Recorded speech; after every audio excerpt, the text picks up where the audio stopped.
Vulcan something brings us. My least favorite trend is fat creators who are no longer relevant, deciding to lose weight and become fatphobic, to grasp onto the last shred of relevancy their name holds, abandoning their dying fan base and getting support from fatphobes who will forget about them in 72 hours. Or, more simply, they don't like it when people start to get sick and start to take care of themselves. It really hurts their feelings to realize that one day they too will have health issues. Somebody writes to Virgie Tovar. Beats me why. Dear Virgie, I've been very active and appreciative of the body positive movement for several years now. A lot of the negative messages that were ingrained in my brain have been re-recorded in a positive light, to include the fact that I do not need to lose weight to be happy, or need to eat a certain way to be happy. I'm at a point in my life, however, that I now want to lose some weight I put on during a stressful time period. I got into some habits that make me feel uncomfortable physically, and would like to change them. What are some positive messages that I can utilize at this point so I can encourage myself to make pro-weight loss choices? How do I reconcile these two philosophies? What's funny about this question is there's no problem with losing weight and having an actual body positive message. The only time it becomes an issue is when there's a toxic body positive message. Anyway, let's see what Virgie in her toxic body positive message says. Though I often use phrases like fat liberation and body positivity interchangeably, I'm at the end of the day resoundingly a fat feminist and a fat liberationist who is anti-weight loss. Though I believe it is ultimately your choice to do what you feel is right with your body, asking a fat activist for pro-weight loss choices is callous at best. That you are asking me, a fat woman, for weight loss tips is an example of your inability to see me as fully human, because if you could see me as fully human, you can understand that you are asking me for tips on how to be someone who looks less like I do. It's funny how Virgie claims to be body positive, but anytime somebody makes a comment about losing weight, she starts complaining about how people don't want to look like her. Well, does she not care what other people think about her appearance? Or is she very, very sensitive about what people feel about her appearance? Choose a lane. And she continues on. Please do not confuse my belief that every individual has the right to do what they want with their body with the recognition that I personally do not see all possible choices made under that banner as body positive. To ask for me specifically to give you tips is both a request for some kind of free fat phobia pass as well as the request for me to do the intellectual labor of somehow convincing you of the impossible, that you aren't activating fat phobia when you in fact are. Again, she's using the toxic version of fat phobia, which is that anybody who wants to be not fat hates all fat people, which of course is ridiculous. Dangerous Safety Pin replies, she's determined to dilute fatphobic until it loses all useful meaning, at which point no one will care if you call them fatphobic, and we'll need a new word for people who are bigots to fat people. Molly scribbles, she needs to stop claiming she's advocating for body positivity when it's clear she's only fat positive. Mrs. Beaver brings us one. Diets are not developed only to shrink us. They're there to oppress us. Thinness literally signifies submission to the oppression of people through their body size. It's celebrated because of submission. Yes, they aren't just there to purely take your money and rob you of your body image. How does somebody steal your body image? Anyway, privilege is all about power. Heard the phrase throwing your weight around? Well, this shows how much power could be in weight. Boy, they're reaching. One brief and simple example of fat oppression. There's not enough space here for an essay. Or for verbs, apparently. Diets take up brain power, which has been well documented through body checking and thinking about food constantly. This makes you less productive and focused, which also reducing what you eat does. This means you are less likely to go for the promotion or pay raise, because it impacts how you think about yourself. This may impact the likelihood you will go for it. You are spending out on the diet while not getting a pay increase, overall losing weight, and having an impact on mental health. Thinness signifies oppression, which is celebrated and upheld to continue this cycle. Breaking this cycle individually has an impact, but breaking this cycle collectively could actually save lives. Whew, that was quite the weird one, and here's why. Usually fat activists complain that thin people are paid more and more likely to get promotions, and now they're saying that if you're thin, you don't get promotions. Aware Swimming brings us. This is not going to be a popular comment, but I've absolutely felt pressure from body positivity and fat liberation movements to gain weight. I have felt so much shame and judgment from fellow fat folks, even for just having goals like wanting to be able to move my body better because I'm having mobility issues. Are these two videos fully correct? No. But I can understand where the thought started. Because while I've felt ostracized my whole life, I've never felt judgment or othered as much as I have from folks who claim to fight for my body to exist in its beauty, validity, and right to be anywhere I wish. Someone replies, have you felt pressure to gain weight? Or have you just met people who don't automatically moralize weight loss the way the rest of the world does? Is it the experience of finding a group of people who actually ask questions to your motives for intentional weight loss making you feel ostracized?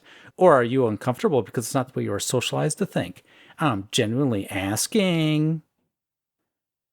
I've been around folks working toward fat liberation for about 6 years now, and it's definitely pressure to gain weight, to be and own fatness, even when I'm more than my body.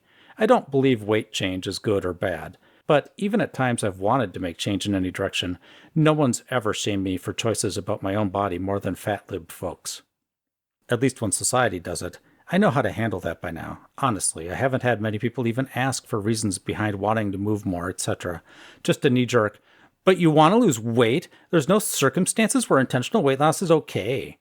The fat-lib community, I found, was more politicized and tokenizing than anywhere else I've participated in community. And someone replies, and why do you believe pressure to gain weight is worse than pressure to lose it? So, they're admitting there is pressure to gain weight, and that the community is a little bit toxic in that way. Interesting.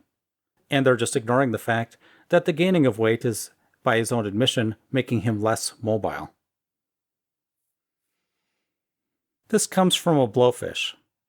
You can't ruin food by adding fat to it. Dressing doesn't ruin the salad. You're still eating vegetables. Sour cream doesn't ruin a potato. The nutrients are still there. Some absorb better when eaten with fat. Ruining nutritious food by adding fat is a diet culture lie. Obviously, the answer here is that you should look at your diet in a more holistic way, despite the fact that woo-woo peddlers have ruined the word holistic. It's the sum total of everything you eat that matters.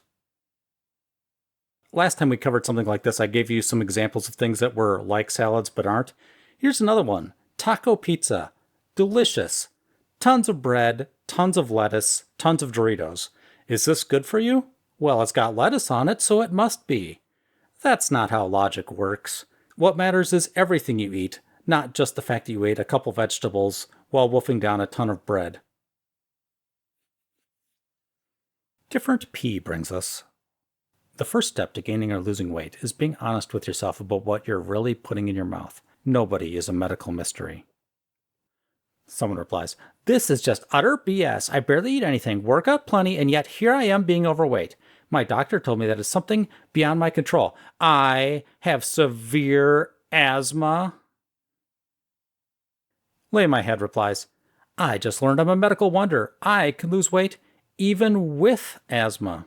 All magazines should be interviewing me and trying to understand why/s. To be slightly serious, if you can't exercise because of asthma or something like that, you need to focus on your diet more. You can't just rely upon exercise to eat away all your excess calories. Nuding Intensifies brings us something written by a doctor. Being fat is not a disease. It's definitely not a chronic disease, nor is it a relapsing, remitting condition. Being fat simply means you carry more adipose tissue on you. It doesn't cause any medical conditions. It can't be cured by weight loss, medications, or surgery. It's hard to believe this person's a doctor because at one point they wrote, being fat simply means you carry more adipose tissue on you. And then they write, it can't be cured by weight loss. That's exactly what removes excess adipose tissue from your body. Weight loss. Whatever country this person got a medical degree in, and I believe it was the UK, they need to add some kind of logic test to their exams because apparently it's way too easy to become a doctor there. Oi brings us, did you notice I had followed you on Spotify? Lol, what? Saw you only create playlists for working out and it's kind of cringe. Why are you trying to be a gym rat so much? I don't know how to even reply. Lol. First, who cares? Secondly, I only use Spotify in my work gym because they allow me to connect to the speaker, and every man without headphones hits PR while listening to Toxic by Britney. You know gym culture is fatphobic, right? Bye. This exchange introduced me to a whole slew of things. First, people follow other people on Spotify. Why? You can make your own playlists of songs that you personally like. Why would you care what other people make on their playlist? And second, why are all these men getting so into Toxic by Britney? What am I missing here? Lord P brings us. Fatphobes be like, it's easy to lose weight. You can do it by one simple step. Starve. And think that's an okay thing to say to someone? Ultimate Hunter G replies with what actually happened. Well, if you want to lose weight, perhaps you should cut down on the sleeves of cookies in your 5 shakes a day habit. You don't have to completely stop eating, but you... Are you telling me to starve myself? No, but this is what my body needs, fatphobe. Gonna post about this conversation. Okay, that's probably an exaggeration, but still, any form of saying less is better sometimes is violence to them. Alterado brings us. How do I tell my doctor prediabetes is just fat-phobic BS? Semipow replies, I suggest showing up with your HAES-aligned dietitian, a copy of the Fudget Diet, a printout of Virgie Tovar's latest blog post, and your skinny cousin who has high blood pressure, and your 300-pound best friend who was just diagnosed with anorexia nervosa. Then, they will have to see through their fat-phobic bias then. As if doctors have time for all this BS anyway. They'll just roll their eyes when you're not in the room and be like, what an idiot. Then you'll wonder why the doctor doesn't seem to care about your health anymore, despite the fact that you always ignore all the advice they give you. Well, simply, it's hard to help somebody who keeps spitting in your face. Anyway, Lovely Wishes brings us. If you have to work out to be thin, if you have to eat better to be thin, if you have to starve or fast to be thin, if you have to diet to be thin, if you have to take vitamin supplements to be thin, if you have to go out of your way to be thin, you are naturally fat. Love it. Franco Viejo. If improving your health requires any effort, just give up. Honestly, the person who originally posted that must have been like, well, whatever your environment is, just be a victim of it. Don't try to take control of your life. That's wrong. Blach Echo brings us. A doctor writes, delighted to see that your hemoglobin A1C has dropped back down somewhat. Still slightly elevated, but not trending upward, which is what I was afraid of. We can revert back to screening on a yearly basis. Please let me know if you have any questions. Then the person replies, my A1C is lower. Not that it was a huge problem, but my doc was so sure I was on track for diabetes. His #fatphobia seems to be bottomless. Is this his form of an apology for his judgmental fear-mongering last May? Remarkable macadamia. So the doc doesn't even say anything about their weight, which is what all the fuss was about, and instead refers to a blood marker. The doctor monitors the blood marker for a trend instead of declaring it as a problem directly. The doctor then definitely says that they were concerned about an upward trend, not a downward trend, but they still for some reason aren't allowed to discuss results. Then, when the doctor encourages the patient to keep the trend going down, without even referring to the habits or factors that would cause it to trend down, that is, healthier eating, weight loss, they are still big mad. Can't win for losing, I guess, not intentionally or otherwise. Tavur of Vulcan brings us. 2 days ago, I was at a #Marshall store. I went to the cashier to buy a can of #Puroline wafers. The cashier looked judgmentally at me and then whispered to her friend that I'm too fat for the wafers. Up to this point, the story was believable. Anyway, it continues. So I opened the box on their eyes. Yeah, it says on their eyes. Shoved about half the contents into my mouth. The rest I threw at them, covering the floor and all of their stuff in broken wafers. They got to work on their throw. They seem to have missed the cashier and just hit the floor. I think I've seen babies who can throw better than that. I then stomped on the almost empty can, turning it flat. The cashiers were shocked. I then took the microphone for the PA system and screamed in it, "Never call me fat again, B!" The sound resonated across the building, and I hope the customers were displeased with this. I left shortly afterward through the emergency exit door, setting off a loud alarm in the building. I can't believe no one clapped at the end of that ridiculous story. This one's not exactly Fatlogic, but I'm going to read it anyway, darn it. I continue to be amazed at the flood of negativity. The mainstream media is spewing about these drugs that have changed our lives for the better. I think they're talking about Ozempic and things like that. Needless to say, the Times does not allow comments on their article. I'm still at a loss to explain it. Is it that Mounjaro challenges the body positive movement? Is it that humans are like crabs, and when one is about to climb out of the barrel, another reaches up and hauls it back in? Are people somehow jealous and thinking we're getting something for nothing? Is it some kind of puritanism, the fear that somewhere somebody is having a good time? I console myself with the notion that this absurd scaremongering helps keep enough supply for me, and I look forward to the day that an exercise pill comes out, and those idiots die as they react in fits of apoplectic rage. There's a couple things there. The first is we don't really know the long-term effects of things like Ozempic. Maybe it takes 10 years for effects to start to appear, and we wouldn't know that yet. So I think being a little scared of taking a drug that affects your appetite is somewhat reasonable. If an exercise pill existed and was safe and was cheap, I think a lot of people would take it. I just don't know if such a thing could ever exist and be safe at the same time, since it would be forcing your muscles to get exercise without actually getting exercise. It seems like at best it would end up like all those caffeine supplements from a few years ago that would give people heart problems. Aware Swimming brings us. So laughable that leftists start out here saying fat liberation is delusional. Like you understand that the war on terrorism and the war on drugs are racist conspiracies, but as soon as we question the war on obesity, it's shut up, fatties. Wait, there are people who are against the war on terrorism? Interesting. So they're pro-terrorism, is that right? Or are they talking about some of the specific wars the United States has gotten involved in which case I can kind of understand what they're saying. Anyway, I'm getting off track.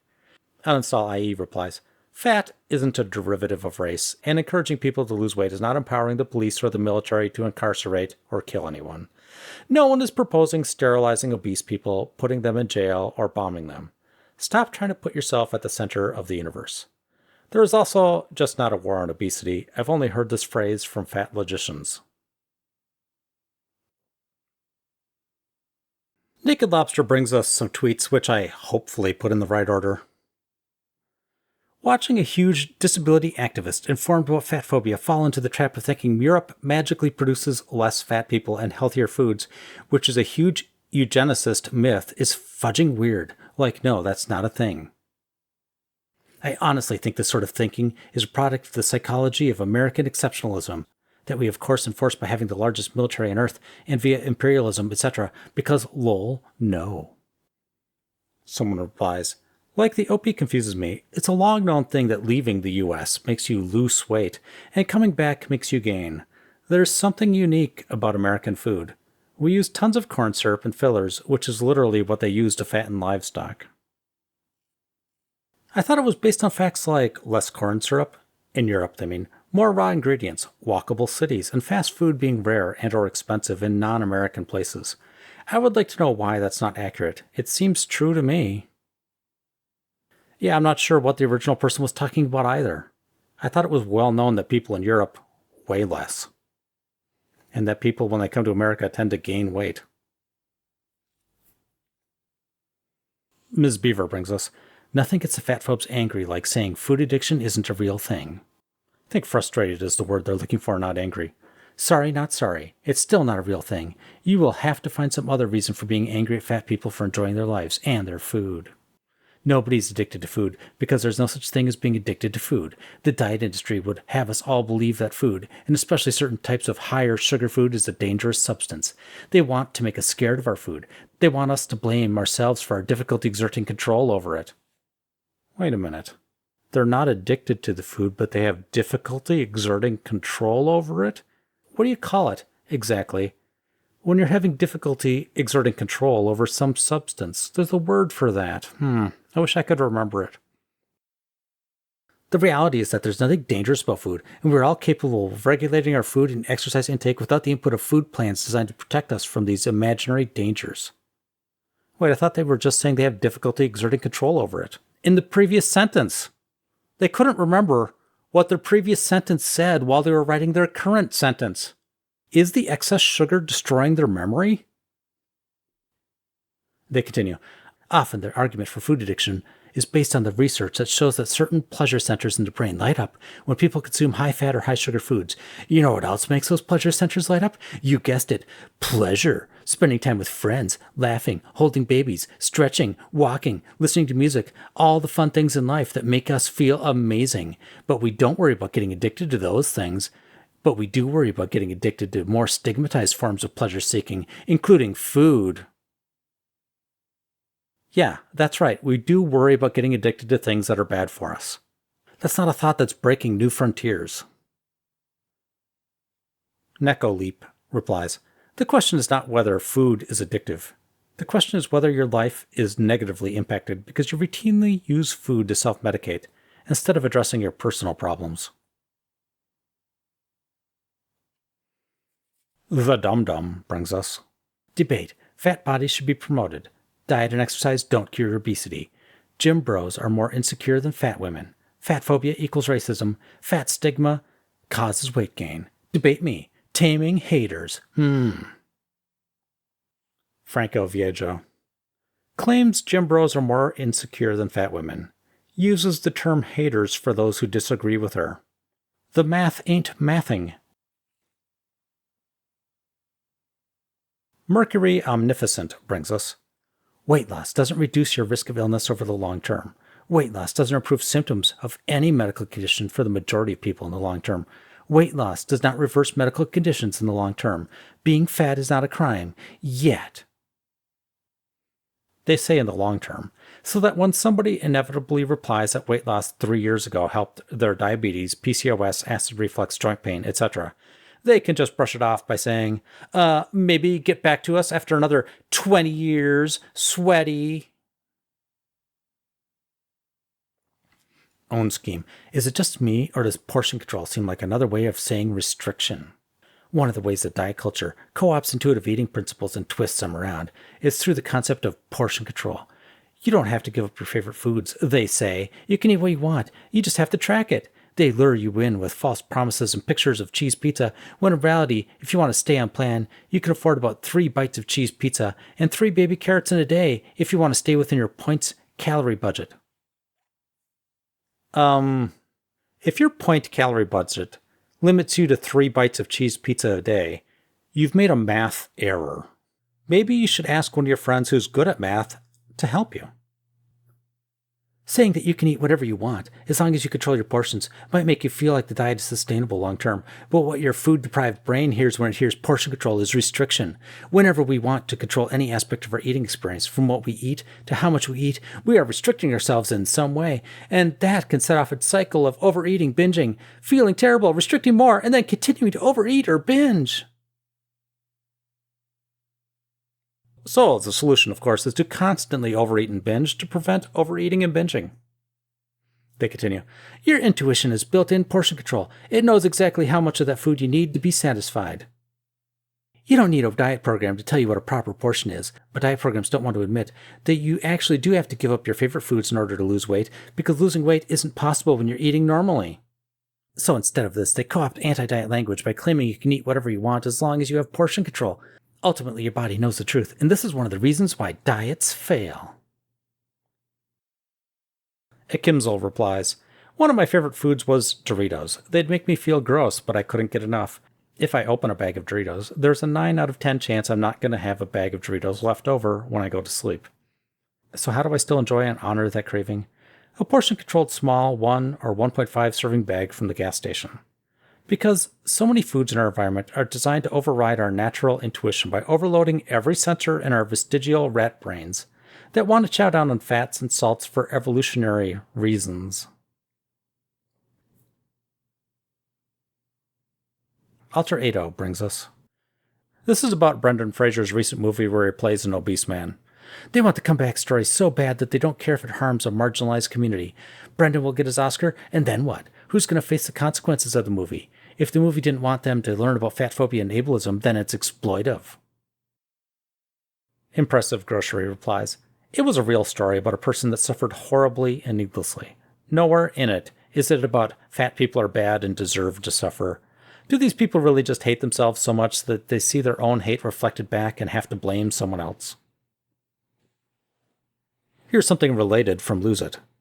Brendan Fraser just gave me the inspiration to really finally start, from Middle Record.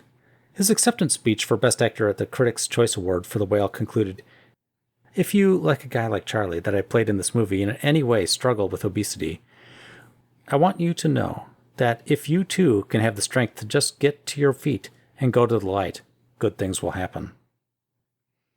I've gained so much weight in the past 3 years that I'm the heaviest I've ever been, and I've tried breaking out of my pandemic WFH habits, but tonight, seeing that clip made me feel like it's possible for me.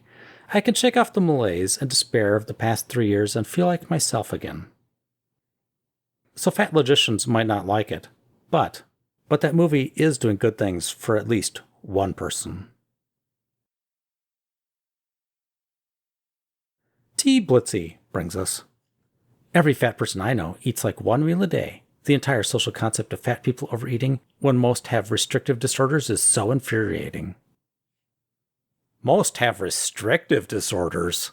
That's not even possible, since only about 4% of the population has a restrictive disorder, and more than 60% of the population is fat. The numbers just don't add up. Ishimura Huntress brings us. It doesn't make sense to abuse our bodies for the sake of thinness and beauty and conformity and perceived health. But most of us have been fed lies all of our lives about fatness, and some people value thinness so highly that they will sacrifice anything to achieve it for even a moment. And I specifically say a moment because it is proven that long-term weight loss is nearly non-existent.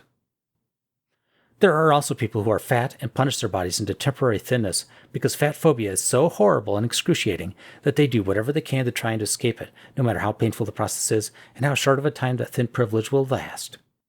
Diet culture is not logical or scientific. It is not absent of capitalism and lies. There is no logical reason for not consuming any food, the thing you literally have to do in order to stay alive. Diet culture will never make sense.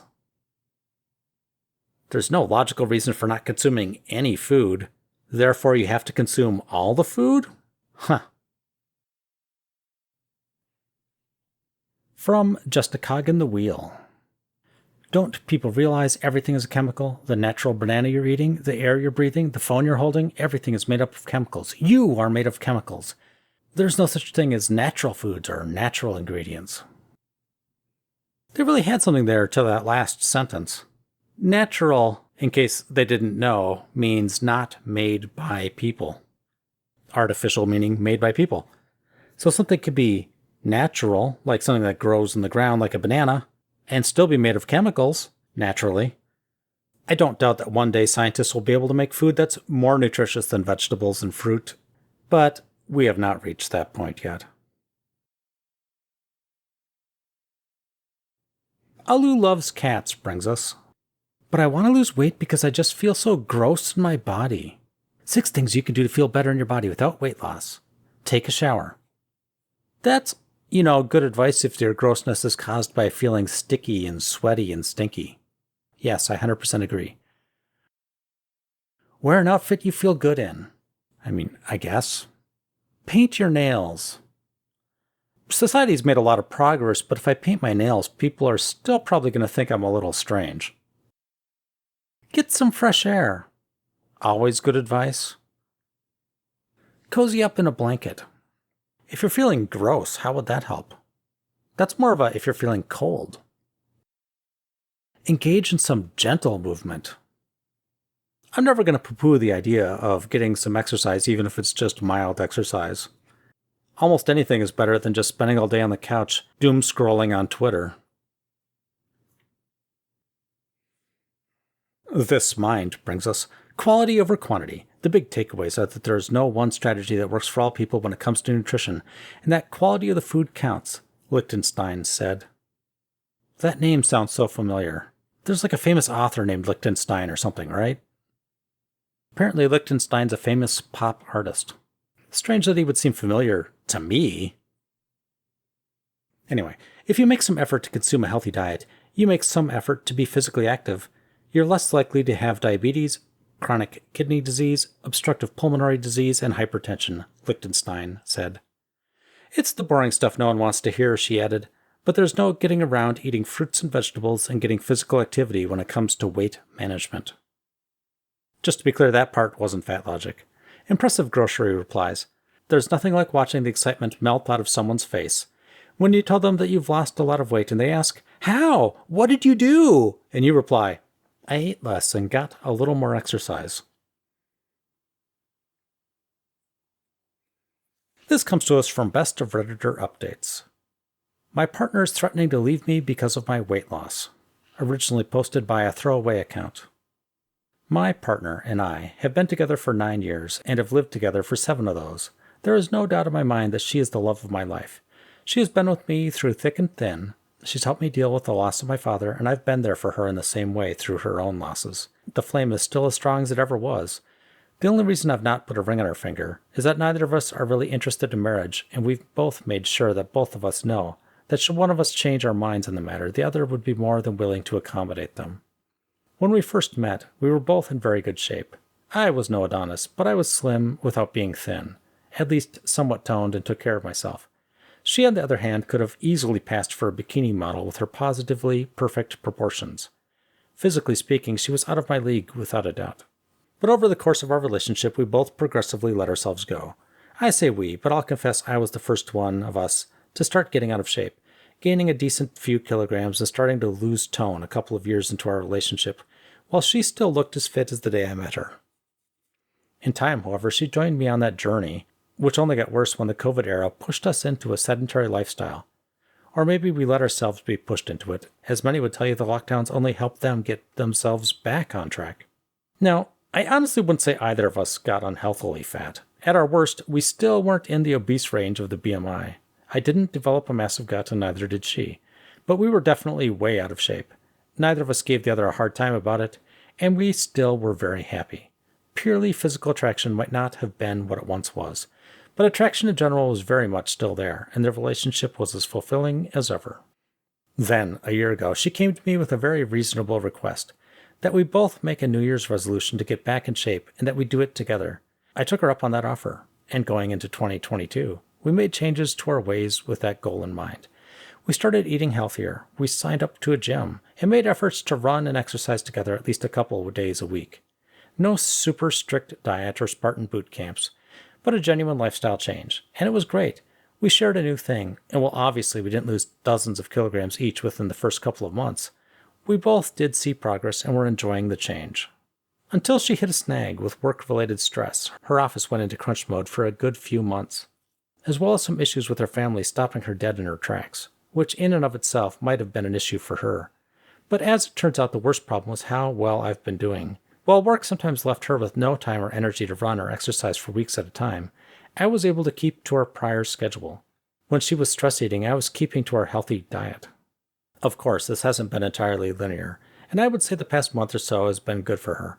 But a year on, this has meant that while I am in the best shape I've been in a long time, and with a good chance of getting back at or near the best shape I've ever been within the next year, if I keep this up, she is only marginally fitter than she was last year and far from her goals of making it back to her prime. While my progress has pumped me up to 11 with enthusiasm, her lack of significant progress has sent her enthusiasm levels tumbling down, and enthusiasm very much helps when trying to change one's lifestyle.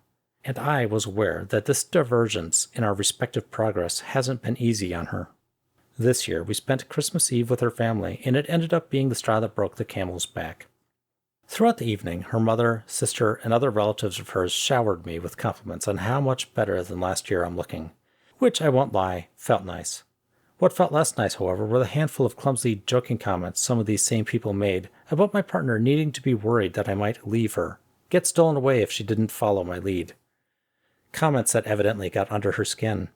I waved away any notion of that having a snowball's chance in hell of happening, whenever it came up, but I could tell that both the compliments sent my way and the remarks sent hers were stinging her a bit. So, as I said earlier, I was aware she wasn't happy about our respective progress not syncing up, but in the last week, I was made aware that she'd been harboring some resentment toward me because of it. In the days that followed that unpleasant evening for her, some arguments came up between us, with points of contention such as my betrayal of our shared resolution to do this together, as I kept up my efforts even when she wasn't able to keep hers. I argued back that I wasn't going to consciously let myself go when I was enjoying the healthier diet and exercise.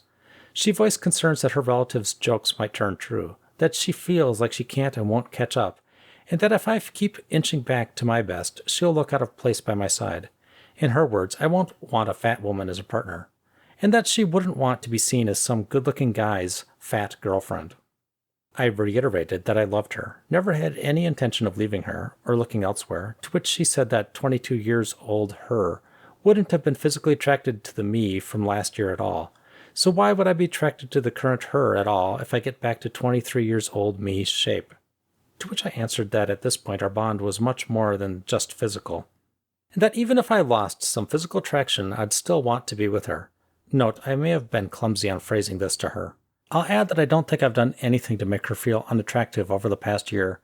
We've had what I'd deem to be a healthy sex drive. I've complimented her on her progress, marginal it may be.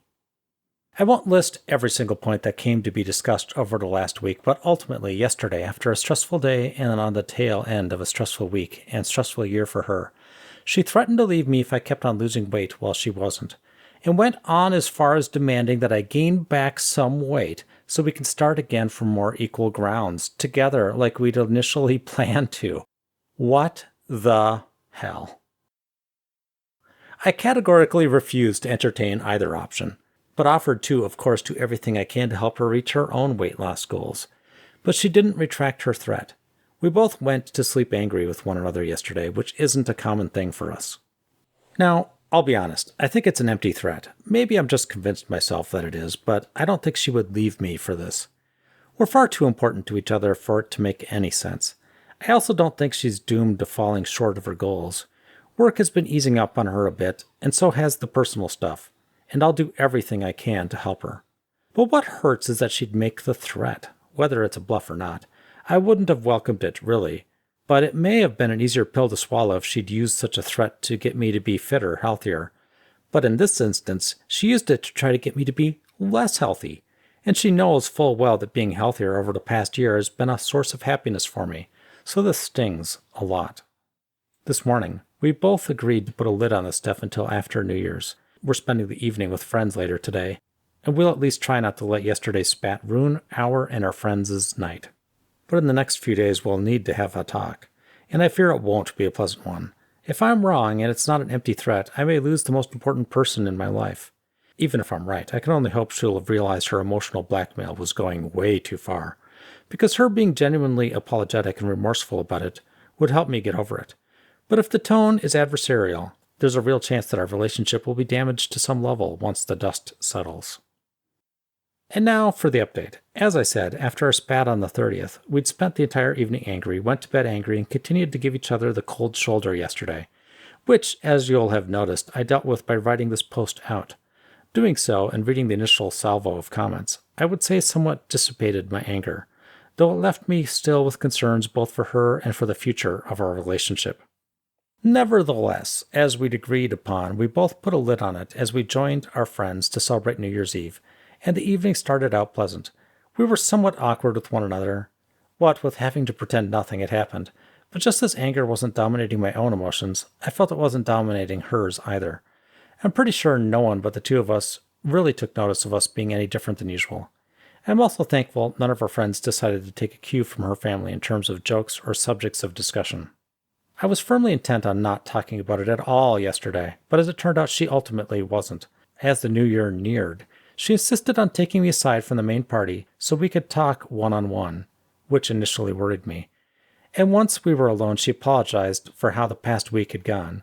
If I know her at all, I'd say she was sincerely remorseful.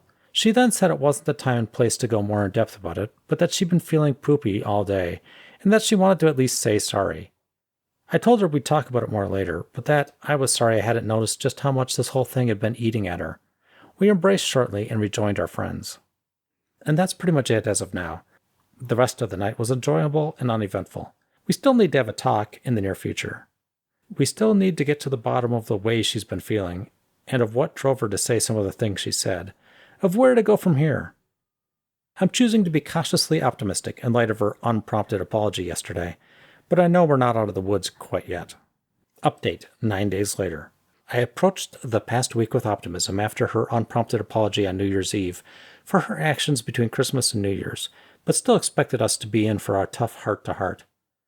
That heart-to-heart ended up happening on an ongoing basis rather than as one big make-or-break conversation. We have broached the subject on and off as the week went, and our other obligations permitted, and I don't think we are done with it, or will be anytime soon either. But we made progress, and while in the past week leading to my original post our talks have been arguments and confrontational, where she's been painting a she versus I situation after the new year, we've been approaching it together as an us versus the issues. To start, she reiterated her apology. She explained to me that her fears that I may one day leave her, if our weight loss journeys kept on diverging, had long predated the clumsy comments that relatives of hers made, that those had exacerbated said fears, and that she had simply lost her nerve and let fear control her feelings. She expressed regrets for specifics, such as her threat to leave me if I didn't sacrifice my own fitness, and the implication that if the roles were reversed, she would not be attracted to me, as well as other things I mentioned and things I didn't.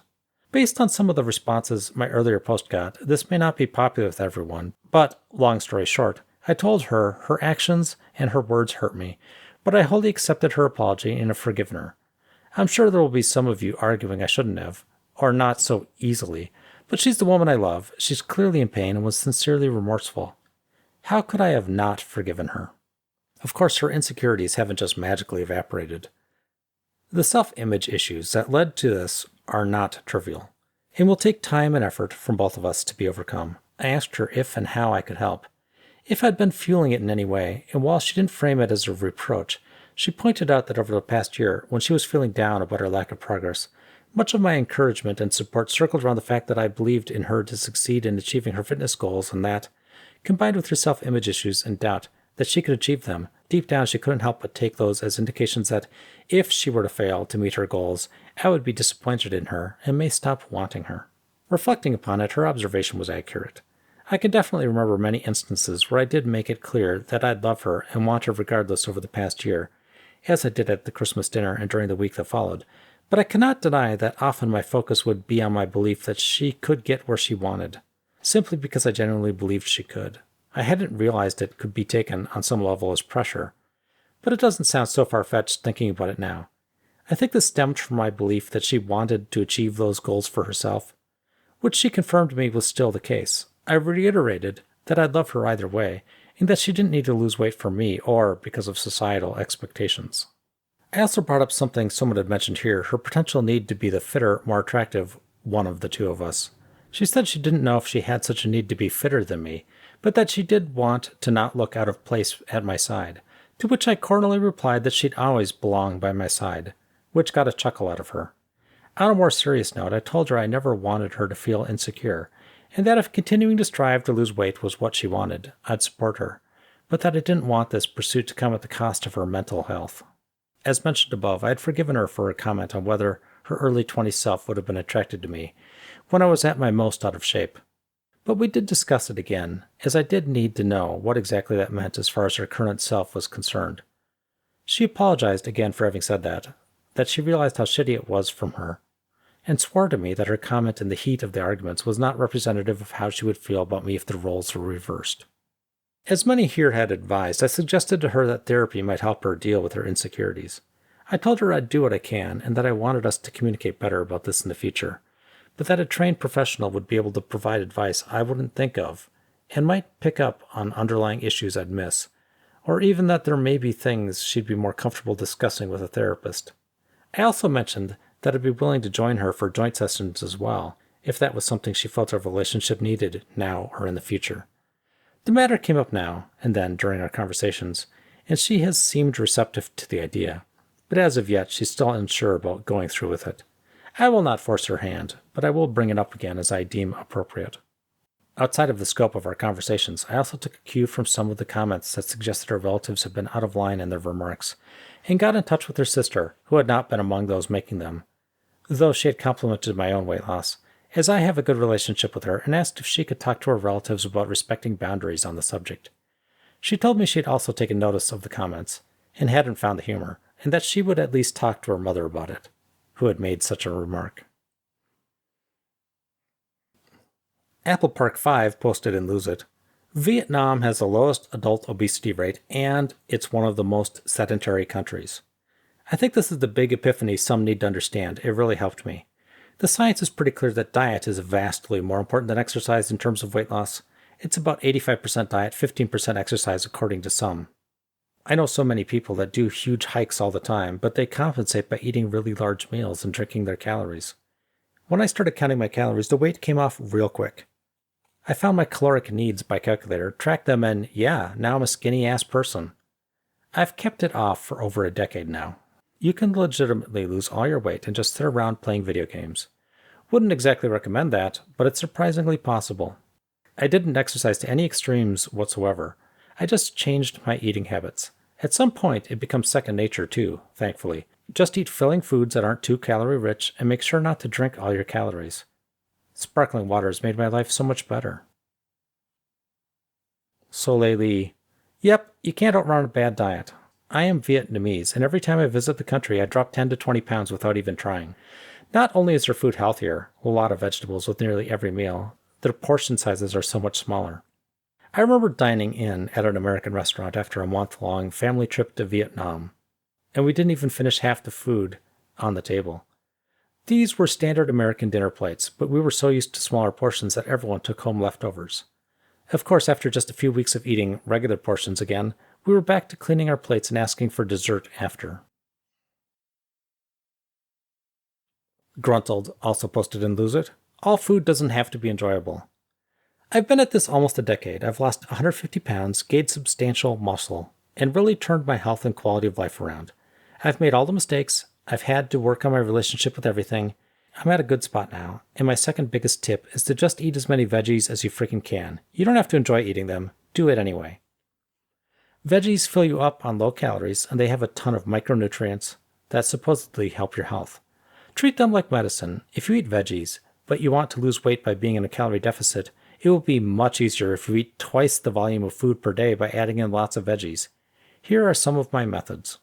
Anything mixable like a chili, stew, curry, casserole, I take a football-sized amount of leafy greens, chop that stuff up very small, and mix it into the food. Steak and potatoes, I take a grapefruit-sized bowl of broccoli, saute it up with just salt, maybe some soy sauce if I'm feeling bourget, and I slam it before I eat the rest of my yummy real food. Soup? Yeah, that's now a stew consisting of mostly chopped vegetables. Sushi? Deconstruct it. Use all the same ingredients, but make it a poke bowl and add in a lot more veg. Platypus Do writes in Am I the Jerk? Something that might be related to one we saw last time. Am I the jerk for telling my mom I want to go on a diet? Hi, this is kind of embarrassing for me, so I don't really want to post here. But my dad and brother agree with my mom and won't tell me what I've done wrong, so hopefully you guys can tell me. I, a 14-year-old female, really need to go on a diet. I don't mean that in a self-deprecating way, but it's causing me a lot of issues in school, and I have no friends because of my weight, and I'm really tired of it. I've been having a lot of breathing problems lately, but I don't know if that's linked to my weight, and it's a lot harder to exercise. I'm 5'4", 293 pounds, and I know that sounds weird and fake for a teenager, but it's true. I'd prove it if I wasn't underage. When looking back at my baby pictures and pictures of me from when I was younger, I've always been fat, so I think some of it has been because of my parents, but as I've gotten older, it's also been because of me. I didn't really care what I ate and didn't really do any exercise. This is kind of context for why my mom might be mad at me. I also ate a lot at Christmas. I got a lot of chocolate and candy for Christmas, and I ate it all, so I was feeling pretty bad about that recently. Yesterday, I decided that I was sick of everything, and I told my mom that I want to go on a diet. And I told her that I'm too fat, and I'm being bullied because of it, and none of my clothes fit me anymore. She said that she just feeds me well, and that is why I'm my weight. I think her mom's confusing feeding her a lot with well. She also said that I can't believe I'm saying this, when some kids are starving, and that I'm being ungrateful if I stop eating food made with love.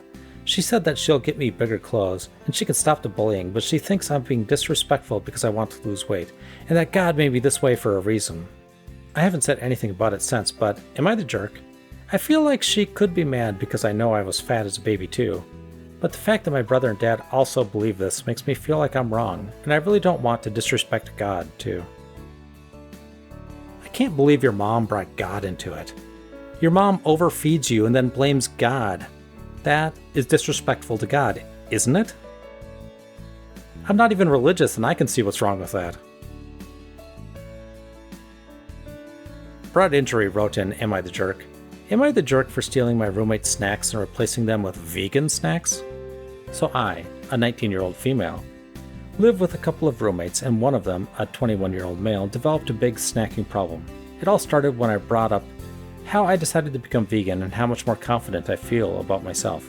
I asked him if he would also consider going vegan to live a better lifestyle, but he promptly shut me down and told me I sounded like a TV commercial. After that conversation, I guess he decided to try and spite me by finding snacks and treats from stores and eating them obnoxiously loud. Wait, how does that spite her being a vegan? Most snacks are vegan anyway, aren't they? Not only is it nasty, but it also started to affect his health. I really didn't want him to become obese, and I was driven so far up the wall that I eventually decided to take matters into my own hands. So I came up with a plan to steal his snacks and replace them with healthier options like fruits and veggies. I thought he'd appreciate the gesture, or at least have a laugh, but he was surprisingly upset about it. I, of course, sold the snacks so he could stop practically poisoning me with his snacking, but he got really mad when I told him that. How was he poisoning her with his snacking? Doesn't make any sense. My other friends also got mad at me when they heard about what happened. They even labeled me as the snack thief among our group. Was I in the wrong? Yes. Yes, you crossed a line. This is not like a person tricking their spouse into eating veggie lasagna. You stole their property and put something else there that they didn't want. What are you, a crow? Well, that's the end. I'd like to give a special thank you to Emmett McNally, Rig, Cupcake or Death, MC, Story, Megtran2000, Gato, That One Guy, Maria P, Average Loser, Wolfchild Rusk, Just a Girl, S. West, I Cuddle Cats, and Orale Christine. I hope I pronounced all your names right. If not, leave a comment and I'll try to do better next time. If you liked the video, please consider giving it a like, and if you really like it, consider subscribing or becoming a member. I wish all of you wonderful people a wonderful day.